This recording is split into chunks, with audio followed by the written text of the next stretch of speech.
What's up, everybody? Welcome back. Strong, well-fed, outspoken. My name is Rusty, aka Coach Frizzle, or the Miss Frizzle of Fitness, and I am here and joined, as always, with my girl. Drum roll, Coach Nell. What up? Let's do this today. What she makes up, what she lacks in length of name, she makes up for in personality. It's a lot. It's a lot. Yeah. Today, you guys, we're going to talk about something fun. So if you guys haven't already noticed, the holiday season is pretty much in full swing. Yeah. It really is. If you're in Canada, it definitely is in full swing because by the time you guys are hearing this, it's already been Canadian Thanksgiving. So we're both in Canada. So we already had like our nice feast, which was always epic. I mean, yeah, mashed potatoes are my soul food. Yeah, literally. I actually saw a post the other day. Somebody was like, I don't know how. No, it was on Threads or whatever, which if you're not familiar, it's like Instagram's version of Twitter, right? But they just posted something like, I don't know how people can eat like potatoes so often. They're like the most boring food ever. And I was like, yeah, I know. I commented back and I'm like, honestly, I commented back and I'm like, me eating potatoes every day for the last 3 years. Sorry, what did you say? In multiple ways. Like, when we food journaled for a while there, it was like, girl, you can't eat potatoes 7 times a day. Yeah, I know. For me too, for a while, because I would have like sweet potatoes sometimes, and then like red potatoes or white potatoes like another time of day. And I'm literally like, how many servings of potatoes is too many? Right? And the limit does not exist. I mean, it does actually. You guys should be eating a well-rounded. Yeah. Unfortunately. But with that being said, with it being holiday season, guys, we're going to spend a couple episodes talking with you guys about how to navigate this time of year because we know, having been there, and we're still there many years, right? Seeing so many people, not just from like a work and friend perspective, but a family perspective, this is really when I think a lot of people start to struggle. We've just spent, maybe the last 8, 9, 10 months, 11 months, building habits, showing up for ourselves. And all of a sudden, we're seeing Uncle Jerry that we only see 2 times a year. And he always tends to get under our skin, or just the aspect of like being around food all the time. It's true. Yeah. Because we're in the season where food is more present than in a lot of other times of the year. It's just there. Yeah. Honestly, yes. And I don't know about you guys, but for me, I do a lot better whenever I've struggled with something, I do a lot better out of sight, out of mind. Mm-hmm. For some people, it's actually the opposite. And again, this is where we're all diverse. But yeah, when it's just like there and it feels like it's like on the table, death staring you talk about food noise. You just can't get it out of your mind, literally. Yeah, it's constant. And everyone is all like, it's not just food noise because you can see it, but it's everyone's talking about it. Oh, this is delicious. Aunt Carol, can I get the recipe? Like, it's part of the conversation. Yeah. And this is where I think very quickly we start to feel like FOMO, right? Yeah. We told ourselves, I'm actually okay with not having more or not eating something. But then somebody is like, well, either the pressure aspect, like, did you try my dish? Or yeah, what you just said, people are like, this is so good. And you're like, okay, maybe I'll just have a little bit. Exactly. You go in with the best of intentions, and then all of a sudden that peer pressure gets to you. Even if it's not directly pushed in your face, it's still what everyone is doing. And if you've ever been to a bush party in high school, That's hilarious. Yeah, I think, well, maybe not. Do bush parties exist in other parts of the world? I was gonna say, I think everyone can relate to that, but like maybe not. It really depends. I feel like everybody has their own version of a bush party. It's like true. Even if you lived in the city, we all had like our spots, right? Yeah, like a weird kind of semi-shady hangout. Yes, yeah, literally shady being more than like being a pun for more than one thing. Yeah, in my hometown, we had the gazebo. Like literally, like I'm thinking like it was literally a gazebo at the ball. That's amazing. I was thinking about the Gilmore Girls, how they had like everyone in just the center of town. It was literally like that, but easier. That's amazing. That's awesome. That's too good. But anyways, that's a little off topic. Yeah, I was gonna say I'm pretty sure Gilmore Girls was filmed in Canada. Actually, I think so. Or at least the opening scene. I think I read somewhere the opening scene was. I don't know. Maybe I'm just making stuff up now. No, I'm gonna have to Google it. So holidays. So today's topic, guys, we're talking about something and to be honest, we all do this even outside of the holiday season, Yes. but we tend to not think about it. And I think this is one of the things that can easily become a slippery slope for that reason. We're talking about grazing. Okay. Yes. The impact of grazing, and like those grazing. Well, first of all, here's what I'll say. Yeah, Like, like what comes to mind when you yeah, say grazing? exactly. I Exactly. think of like, I don't know, rhinos on a Yeah. plain, right? Or Or yeah, cows in a field. That's the what I opening of first think Lion about. King. Yeah. Yeah. Yeah. All Honestly. the animals just munching on some stuff. Yeah, well, I mean, I'm going to literally Google right now what the actual definition, but I'm pretty sure it is like cows in a Is field. it related to animals and not human? I think so. Well, on a basic level, we really are intrinsically Yeah, honestly, let's be eat, real. sleep, survive, right? It's so true. So, the dictionary, according to Google, says grazing, as in the noun, is grassland suitable for pasturage. But like to graze, as in the verb, it actually says of cattle, sheep, or etc. eating grass in a field. For example, cattle graze on the open meadows. There we So, go. yeah, technically, I think that it would very much be applicable to animals here. Mhm. But it's just one of those, I don't But I even know. think grazing versus like feeding is the Yes. freedom to continuously do it in an open setting. Yep. Whereas feeding, like when you feed an animal, you give them a specific amount in a specific place. Yep. Grazing, you let them out to pasture and Yep. they have the free will to eat the shrubs, the grass, the Yep. whatever.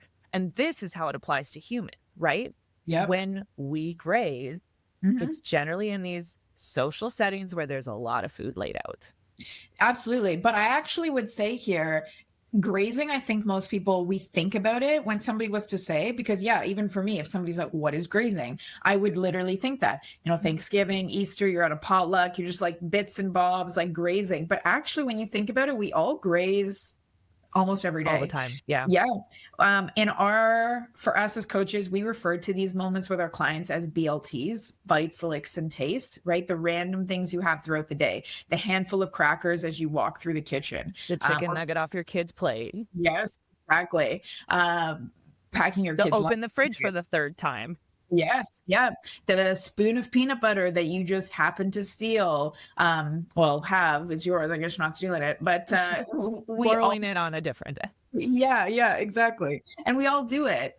Today we want to unpack why we do it, because the reality is like grazing really, it's not bad, right? It's neutral. It really is. But like everything with food, it's not just what we're doing, it's why we're doing it. This is always the basis of why is really behind everything, because grazing can be, as you said, Nell, intentional fuel. And whenever we're talking about intentional fuel, we're talking about nutrition that supports our energy, it helps us feel good. But then at the same time, grazing can also be something that actually keeps us disconnected from our hunger. True. Which kind of breaks it into two categories for us, right? Yep. We have our compulsive grazing and we have non-compulsive. And Yeah. what's the difference between those, really? That's what we Yeah. need to be kind of looking at before we can even identify what the issue is. Yeah, for sure. I mean, for me, when I think of non-compulsive grazing, even from just a personal perspective, I think about I'm genuinely hungry. And my energy is dipping, and I may be and again, I'm talking about like pure physiological hunger, below the neck hunger. I know I have a meal coming up, but it is like I'm not planning to eat for another 2-ish hours. I had a killer leg day, whatever it is. I'm just like, you know what, I am genuinely hungry, so I might go and graze a little bit. This is not compulsive. This is me thinking through it. For me, I probably even pushed it off already a little bit, had some more water, but I'm like, no, like I'm crashing, I really need some food, so I'm going to go and intentionally have something. Yeah, and this happens a lot for me because we work around a lot of other people's schedules, right? We try to accommodate calendars, whatever. We got to fit our stuff in. And so even though I maybe have a really good plan and I've already decided when I'm going to eat stuff, sometimes I need something to get me through those little schedule fluctuations when a meeting runs longer than I anticipated or something like that, right? Absolutely. Whereas, so then the opposite, compulsive grazing, I think about it as being either a habit right? Like for a while, I really realized I talked pretty openly about this, like especially when it came to my trigger foods. But a couple of years ago, I got into like just like a really not beneficial habit with Cool Whip. I'm gonna say this is Cool Whip, isn't it? I knew it was Yeah, coming. that was the last thing I would say like compulsively out of habit. And just every time I would go into the kitchen, I would just be Just having like a whole tablespoon of dollop. Cool Whip. Yeah. Yep. I'm just grazing on it constantly throughout the day. But, outside of that, it can also be when we're talking about compulsive, it is still something you decide. It's not even subconscious, but it's based off an emotion or an avoidance, right? You're literally using grazing still, snacking still to avoid maybe feeling something or a conversation or doing something. It's a great way to, push things off, but it is avoidance Yeah, a of. lot of times these are tied to emotions, but a lot of the time we fall into compulsive grazing when we don't even realize we've established a habit, right? Yeah. Maybe at the end of the day, you sit down on the couch, movie night style, right? And Yes. you always associate that with a snack. Maybe you're not emotionally charged or trying to avoid something, Mhm. but you've developed that and it becomes compulsive. You sit down, your brain goes snack time. Yep. Oh, yeah, absolutely. Absolutely, because our brains love rituals. They really do. We always think like, "Oh, like it's me, like I love the ritual," but I mean, it is you, but it is your brain that is addicted to that ritual because we are creatures of habit. We thrive off of that, and this is why even the habits that don't serve us wind up becoming so hard to break. And there's a lot of different aspects here with grazing because again it can be neutral, so we need to start identifying when our habit when grazing is a habit that let's say is beneficial or when grazing actually becomes a little bit problematic. Mhm. Yeah, so I guess one of the ways we can start to identify that is like hunger eating versus non-hunger eating, right? Mhm. And so like what is going on in our body? Are we experiencing physical hunger or is that again that psychological eating? So what are some things that lead us into that? Well, if we're looking at the psychological Mhm. boredom, that's Yes, oh me. my I goodness, am a yeah, boredom eater. It is something that yeah, I constantly battle. yeah. I if I'm being honest, I had a lot of unhealthy habits in my earlier years that involved my hands. Like Yes, if, yes, yes. hand to Like mouth, that sounds picking or horrible. Well, like I don't tell my biting your mom, nails. but I was smoking for a while. Stuff Oh, like okay, that, yeah, right? sure, yeah. So when I stopped doing that, Mhm. it was like, what do I do now? And so Yeah. my hands were free, so it started to be food. And I was just boredom eating Mhm. because I need to take a break from something. And I didn't have this like, your brain can disconnect from what you're doing. I'll put food in Yes. my mouth. So for me, even now, I don't really struggle with emotional eating. I Oh, fall into the boredom category, or again, interesting. the situational, which is kind of why we're talking about this now. We're in the holiday season. Yep, yep. And let's be honest, I think a lot of us think with the holiday season as well, and the eating that gets triggered, we think it's emotionally based, but it can also be boredom based, right? Like if you're away for the weekend or you've been with, let's be honest, you've been with the same people for like days on end and you're just like, I'm bored, we're at the cabin, I don't want to watch this movie, there's nothing to do, you know, that's Yeah, also or I need to get away nothing. from this Yes, conversation, so I'm just avoidance. gonna dip into the kitchen. Yeah, absolutely, absolutely. I think that well, all of those things that you said are super applicable. Obviously, for me, on the flip side of the coin, grazing was more emotionally triggered for me. But I think the biggest, in my opinion, one of the biggest signs that grazing is starting to become a problem is when you're never really fully satisfied. I was gonna say, I didn't know if I was hungry or not because of Yes. grazing. Yes, because the thing is you're eating, but a lot of the time I found that I was still like searching for something because I wasn't satisfied. So I would like finish a bite or whatever it was that I was just grazing on and I would be like literally Already feel looking for pulled the next toward thing. Yeah. yes, having another one. And the big problem here as well is because it's not stressful enough to feel like a binge. You're just consistently, eating, having these snacks over however long it is. But you're not feeling like you're binging because you're not just like, Yeah, you're not in a sort of secretive state with just you and the food. You're chatting, you're socializing, you're yeah, stopping for a drink, you're transitioning to a different room. It feels very different. yeah. Even when when or if you binge in front of other people, it's not that all or not, especially in social holiday settings where it all of a sudden feels appropriate to binge because everyone's kind of overeating. It's still not this all or nothing moment of like, here's my plate, I'm packing it as much as possible. It is. It's like you said, it's the quiet, drawn out version that can last for hours or even all day. And this is, to be honest, what I would actually call a slow binge, because at the end of the day, that is what you are doing, but you have done it so slowly and so drawn out that, again, it doesn't feel distressing enough to feel like a binge in the moment because the energy is very different behind it, right? When you're And I think, binging, yeah, like for a binge, a lot of the time, psychologically, you know that you have eaten an excessive amount of calories and you Mhm. feel with that. For a lot of you, and myself included, when you're eating over a long period of time, you don't even necessarily realize how much you've taken in. And so Yeah, that's totally. the kind of other part of that slow binge that you don't even realize, right? Yes, absolutely. Because with binging, like you said, I think back, there were many times where I was like, okay, after this next piece, this next slice, this next bite, I'm done. But Because with there's still that restriction in it, right? yes, yeah, there's like this hard finish. It is very all or nothing, or you try and give it a hard finish. But with grazing, you're kind of like, I don't know, maybe a little bit more, maybe in a bit. It's like the stoner version, like the very laid back, It's like, like, what? yeah, I'll see how I feel. Maybe one more. And the energy, like I said, behind the two are very different.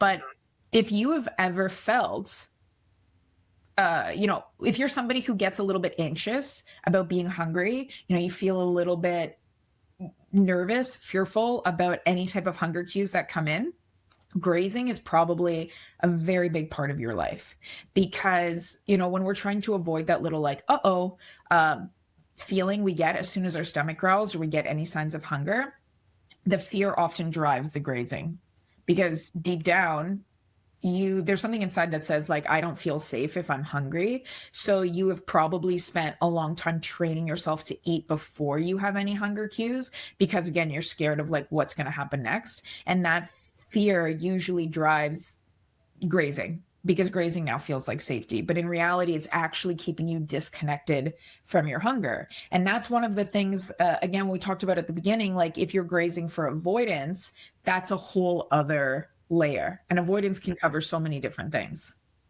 Yeah, you can be grazing to avoid something. You can, and even like to avoid hunger, right? It still kind of falls into that. But Mhm.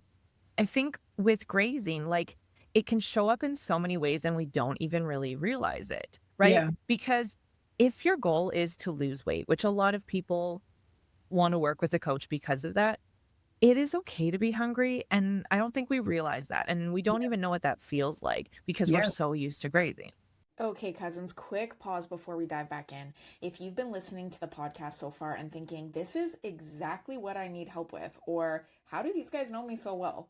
This is your sign, baby. Inside our one-on-one coaching, we take everything you're learning here, the food freedom, self-trust, confidence, hormone health, training tips, all of it, and we actually turn it into a plan made specifically for you. That means we're not just going to hand you a plan and ram a calorie deficit down your throat or teach you how to lose fat as fast as possible, because let's be real, there are enough coaches out there for that. And you probably don't need another diet plan or even more discipline. What you do need is structure. You need feedback. You need accountability. You need somebody in your corner who actually understands what your body's been through. So if you're tired of trying to figure it out alone, I want you to go ahead and click the link in the show notes and fill out a super quick coaching form for us. This is your first step to finally building the confidence, energy, the body you have been chasing, except now we're going to do it in a way that actually looks and feels like you. Are you ready? Let's go. Yes, yes, yes, yes. And again, that fear of hunger, I would say that is, so like I said, avoidance, but I would say from that emotional perspective, it's avoidance, right? Because it's not about boredom. It's not about lack of structure. This is when you are literally grazing to avoid what you don't want to feel. So, for some people, they will graze because grazing brings them this like sense of happiness and pleasure. But for other people, they graze not for the sense of pleasure, but for the sense of avoidance. And that's a very major thing to be aware of in yourself. Again, the reason why. And I want you to think about it from the perspective of like binging often happens during a spike, right? It's like a big rush of emotion. But grazing tends to happen during some type of chronic state, whether it is anxiety or shame, maybe sadness or feeling overwhelmed. It's what we use to kind of soften the noise. It's how we self soothe. So the more constant you could say like that emotional state is, like I said, it becomes kind of this chronic state, the more constant the grazing is. Yeah, and if you're creating those habits and not even realizing it, are you constantly, having something in your hand to snack on? Are you Mhm. constantly working to share appetizers? Like, is that the style of eating that you're used to doing? Because you're Mhm. creating that pattern of grazing. And then we need to really look at like, when does grazing become a problem for us? When is it not serving us? Yes, yes, exactly. Y- You'll never get to a point where you will be able to shame yourself out of grazing. You can't willpower your way out of it either. In any situation, for any type of avoidance, even from a pleasure perspective, you can't shame yourself. You can't willpower your way out of doing it. You have to ask yourself, what am I trying to accomplish right now? If your answer is, I'm literally just at this Christmas party or holiday event and I'm having a great time, oh, that's a totally okay answer. That's a very honest answer. But if it's also because you're trying to avoid the fear of hunger, if you're focusing on the pain of like not eating, as we talked about, if it's emotional avoidance, if it's situational discomfort, Yeah, because this, even like if you're physically uncomfortable in a situation, you're wearing an outfit you don't feel confident in, or, yes, you I love to eat food that upsets my stomach. yeah, And then me too, suddenly man. I'm wearing a bodycon dress going, well, this isn't it. Right. Yeah, And so what do? I hide behind more food, yes, right? I'll yep, just, stand in front of the table and, the food is here. So nobody, if you're watching, I'm kind of putting my spread my belly button height. yeah, And, yeah. you're actually hiding from a physical thing too, right? Absolutely, absolutely. And so again, it is asking yourself, these are literally two prompts you can ask yourself. You find yourself going to the fridge, opening up the fridge, again, stopping by the peanut butter during the day, or you're at a holiday party and you have, had your paper napkin out 20 times already. Or I'm just going to use the small plate. And then suddenly that small plate is refilled over and over and over again. Yes, yeah, 10 times up to the table, And again, everything is permissible, but we have to ask ourselves if it's the most beneficial, and that's going to be based off of why. So, why are you eating more or eating what you're eating?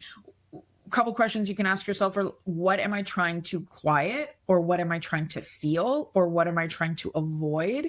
These are very like simple three questions you can just sit with yourself for a moment on to bring your awareness into the present moment, because that is really where the awareness is going to begin. Yeah, because those emotions might feel very subtle. You might not be aware of them until you start actively thinking about them. Yes, and we always want to bring awareness to whatever moment we're in. And so likewise, I know we're talking a lot about the things we're trying to avoid and fear and scarcity and the things that, just kind of feel like a little bit darker. But as we said at the beginning, grazing can also be beneficial. It could also be a helpful thing for you. And I want to be very clear on that. There are two sides of the coin to absolutely everything. Everything, Yes. everything. So, for some people, eating smaller, more frequent meals throughout the day not just works better for their lifestyle, but actually they feel better on. Because, I mean, we know this to be true, that eating more frequent, again, smaller meals kind of just helps support your blood sugar a little bit better, gives us a steady release of energy. Even for some people, like some women especially, having smaller, more frequent meals can help from a hormonal perspective.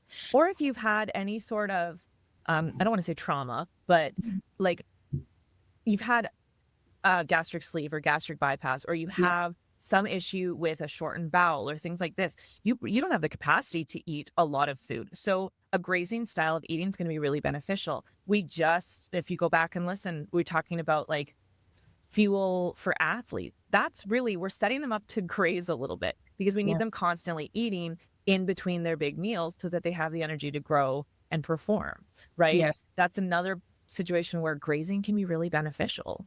Absolutely. Or Absolutely. you have been restricted your whole life and you are afraid of food.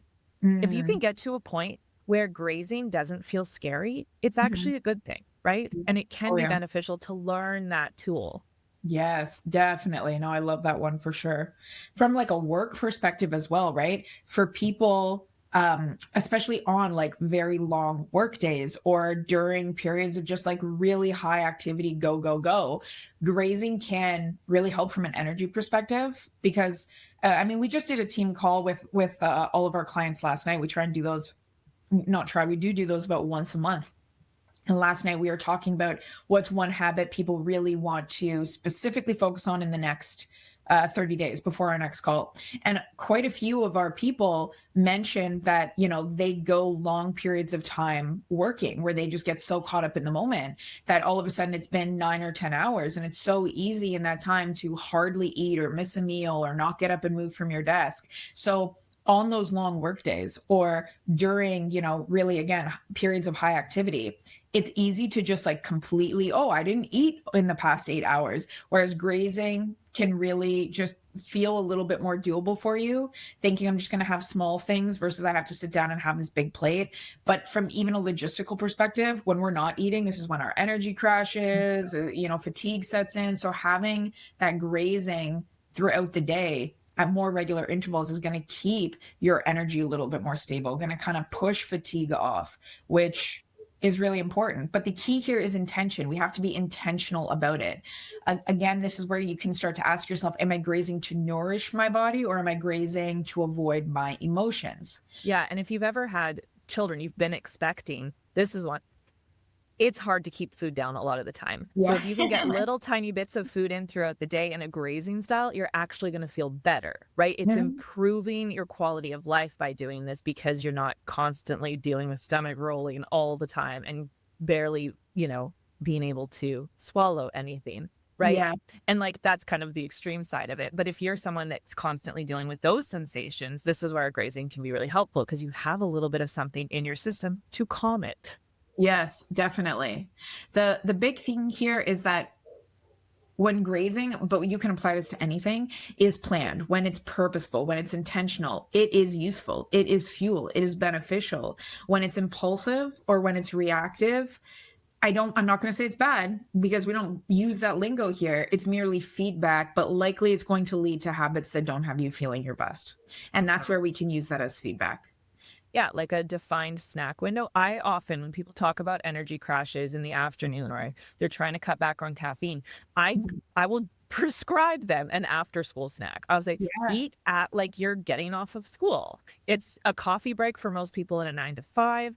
That is a prescribed snack window, which is a Yes. great time to implement a little bit of extra food along the lines of a positive grazing experience. Absolutely. Absolutely. There's a massive difference between a positive grazing experience and something that's not serving you, right? Doing it out of reaction, fear, anything like that. We could say that for anything in your Mhm. life. I mean, you have a drink, you go out to Yeah, the eat, even poison's from in the a, dosage, right? That's oh, that's a yes, common saying. absolutely. But even from a workout perspective, you're doing it because it is intentional, because you want to, because you are showing up for yourself, or you're doing it because you're like, I'm disgusting, I hate myself. There's a very different energy there. It's true. So It's let's, like waiting to stop when the food stops tasting good, right? yes. It's a positive until it's not. Yeah. Yeah, yeah, yeah. Yeah. And that's a very like it is usually honestly when you say that, I think back to when I was drinking, back in the day when I would drink. I always found that it was like one drink where I would go from like, I feel Having a good great, I'm just time to like happy to trying to like, go home. yeah, I'm done. I need to go home. I'm blackout now. Like I'm throwing up. There was a very clear line. I think with grazing, it's the same thing. As you said, we're going from a position of this tastes great. I'm really enjoying this to all of a sudden we're like, you know what? I'm not really enjoying this anymore. I don't even know why I'm still eating it. I'm just doing it because it's here or in front of me, or again, I'm trying to avoid a feeling or something now. Yeah, and I was notorious for this one. This was really an area where I had to work because I love food. I Mhm. love eating. I always will. Me too, And man. I enjoy flavor. It is an experience for me. But I would get to the point where like, why did I do that? Like Yeah. it and mentally I'd be like, I'm enjoying this. This is great. I'm having a good time too. I don't feel great. Why did I do that? And I Yep. never felt that like, oh, here it's happening. Here's that shift. Um, and now I can identify that, right? But it definitely Mhm. took some practice because I didn't even realize that that was a step I could take. Yes. Yes. Oh, totally. I think anytime you love food and like Who who doesn't? doesn't? Yeah. Yeah. I I mean, mean, there's a few out there. We know. yes. Not we. Guys. But grazing because the food does taste so good, like I get it. We still want to look at is like this an addictive behavior that I'm doing out of, relief or pressure. Where is it coming in that the thought of like not doing it is hard? You know what I mean? I think that's a really big one. If you're recognizing like I am good now, I don't actually need more, but I still can't stop. Why? Mhm. What is it about stopping that feels hard? This is again where we can bring more intentionality to it, because when it is habitual and you feel stuck in the cycle, whether it's at a holiday event or again, it's just one of your habits on the couch in the evening or whatever, when you feel stuck in the cycle of doing it, then it feels like you're giving something up to not do it. And so Yes. your brain is literally pushing you towards it, because again, if you just stop it, it feels so abrupt, and your brain will literally tell you the signal, kind of like, what are you doing? This is not what we do. So this is why we feel a lot of massive discomfort as well, because you can love food and you can find it delicious and wonderful, but you can also do that without having a disordered relationship with that food. Mm. And working on developing the tools to do that, right? Yeah. We talked about snack windows. Another one that worked great for me personally was to actually transfer what I was eating to a plate or a bowl. Because Yeah. for me, grazing was a lot of like chips in front of the TV, popcorn, Mhm. that kind of stuff. And so I would just open the bag and there was never this like stopping point for me, right? Yep. Whereas if I put some in a smaller container and I could visually see like, oh, I'm done now. My brain is like, great, thanks so much. Because Yeah, there's yeah, that yeah. grazing doesn't have sort of a stopping point, right? We talked about that a little bit earlier. So that's one thing that really helped me, Mhm. and could potentially be a tool that you develop.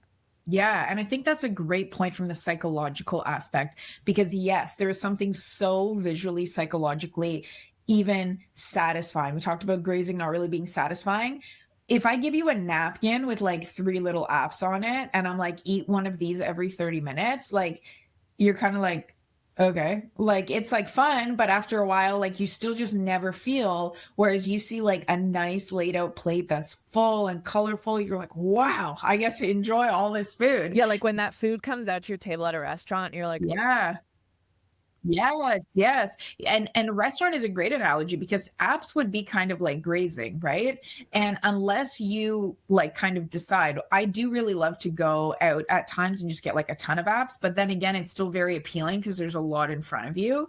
Whereas, if you went out with somebody and you were like, we're going to go get a meal, and they're like, no, I'm just having an app, you maybe feel that pressure. And then if you only get an app too, I mean, apps are pretty big nowadays, but you know what I mean? Like there's still something that's not as psychologically satisfying.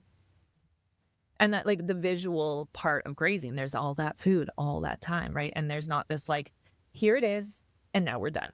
Yes, yes, yes, yes. And when you think about it, I think back anytime I've gone to like a meal or an event where I've wound up eating certain things, but I've never felt actually satisfied afterwards, it almost heightens how emotionally dissatisfied I feel afterwards even more.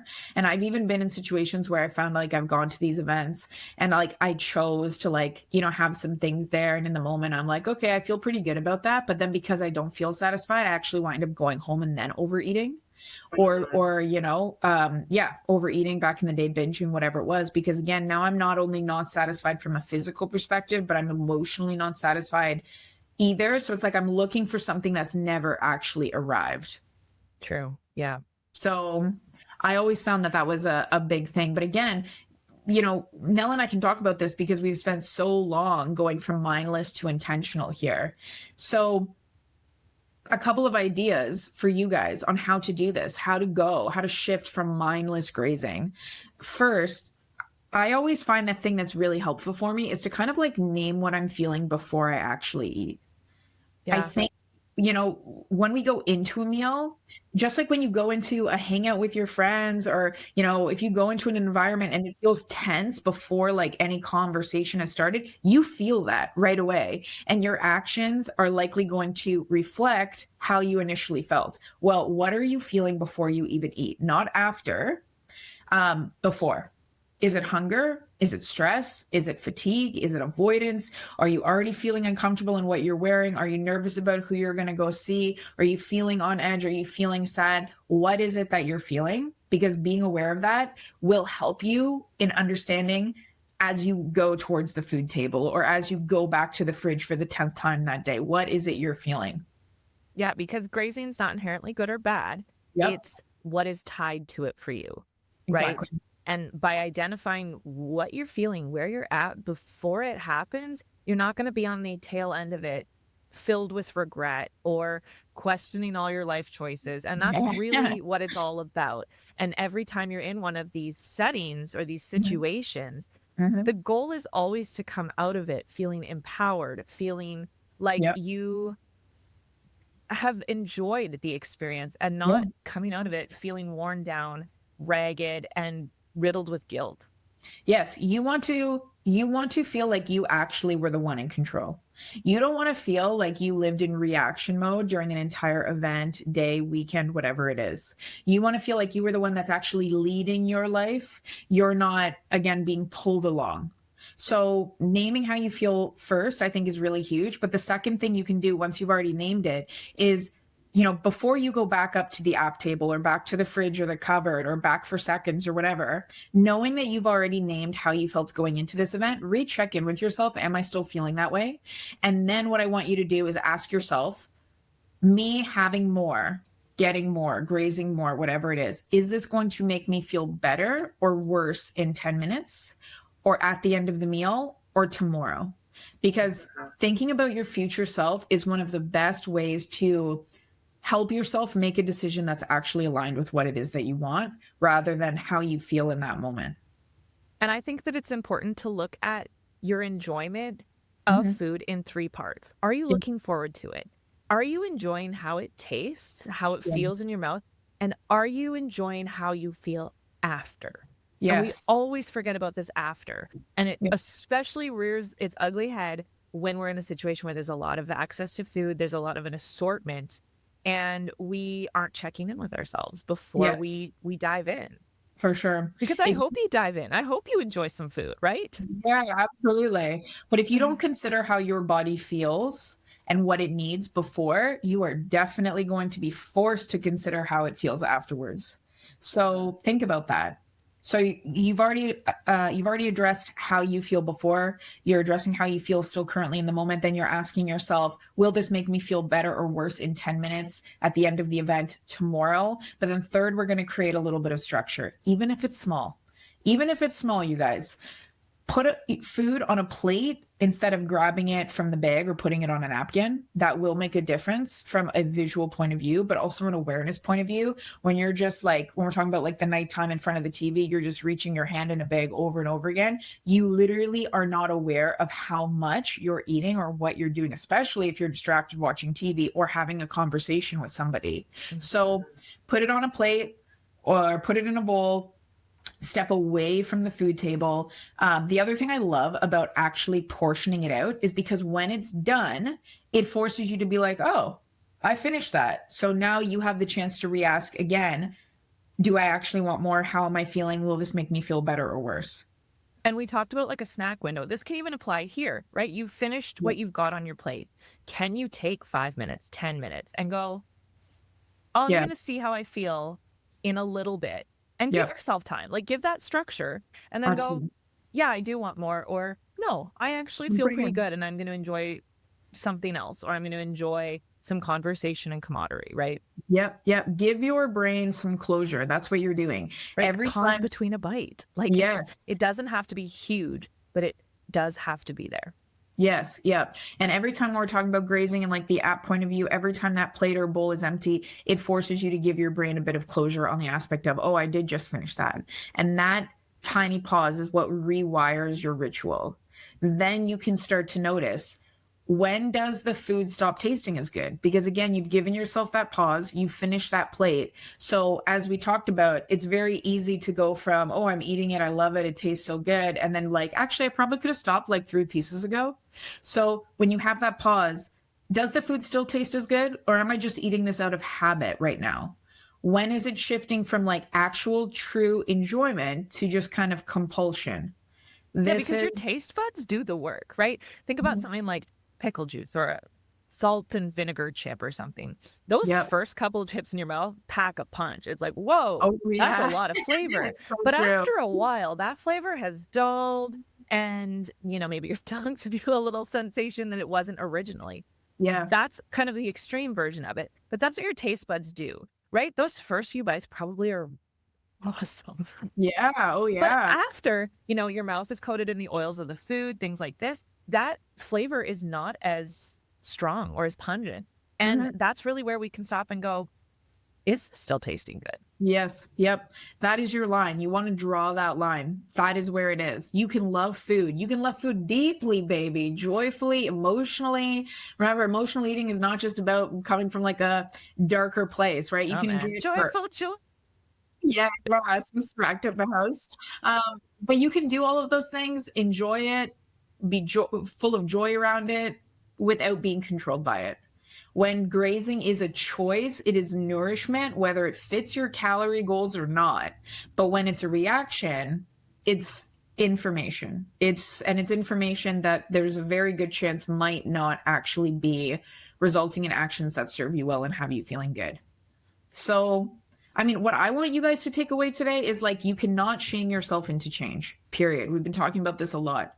Those two things do not coexist. You cannot bully yourself into a more free life. So, instead of judging yourself based off of how you graze, whether it is during the day, you just, I know for me, actually, I want to throw this in. One way I notice I graze on a day-to-day basis is like, if I just finish a project, I'm like, yeah. And then I like go to the fridge and I'm like, Snack yeah, time. Yeah. I'm gonna have 2 bites of something as like a reward. But that was like a way I was grazing. And I was like, whoa, Because even whoa. my grazing food is not inherently bad in any way. Yep. Lately, it's been like, I'll go to the fridge, I'll get one of my garden carrots because they're about, Yep. Yep. 3 inches long, not even. And then I just wander away. And Yeah. I went to track my food. I was like, I had 7 carrots today. Yeah. Yeah. What? I know. That's Right? all.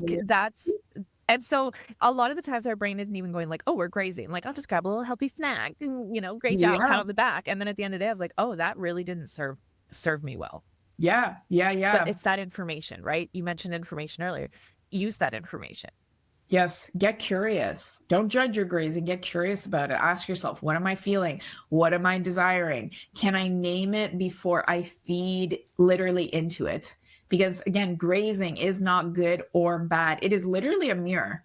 It's a mirror that allows you to see yourself a little bit more clearly. And what it's reflecting depends on honestly how honest you're willing to be when you actually look in the mirror. So your job is not to get rid of it, it's to understand it. And once you understand it, you can honestly, you will be able to choose whether it is helping you or holding you back. It's not good or bad. It's does this help me or does this hold me back? That is truly where freedom starts. That is truly where a good relationship with yourself and any food starts, not with perfection, but with awareness. Yes. Am I embracing this and letting go of the guilt? Or am I reevaluating and going, this isn't serving me and I'm going to start to develop habits that are going to shift me away from this because I care about myself and I love myself deeply. Yes, exactly. So, grazing this holiday season, but as we said, it happens a lot just on a day to day basis in your life.